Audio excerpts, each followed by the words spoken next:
ఆమె వయసు చాలా పెద్దదే, కాకపోతే ఆమెను తీసుకుపోవాల్సిన దేవుడు ఆమె కళ్ళ ముంగట ఆమె మన్మన్ని తీసుకుపోయిండు. సో ఆమెకి ఎంత బాధ ఉంటుందో చూడండి, ఎలా ఏడుస్తుందో. మా కలలు చూసిన కళ్ళు కాలి కమిలిపోయేనా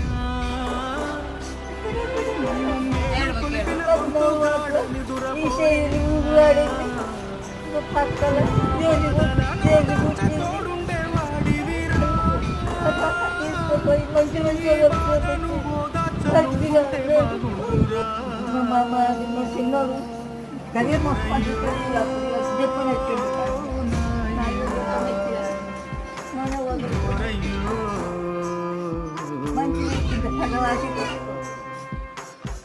చేతితోనే దిష్టి తీశాను, చేతితోనే ఎన్ను నిమిరాను, చేతితోనే నడక నేర్పాను, చేతితోనే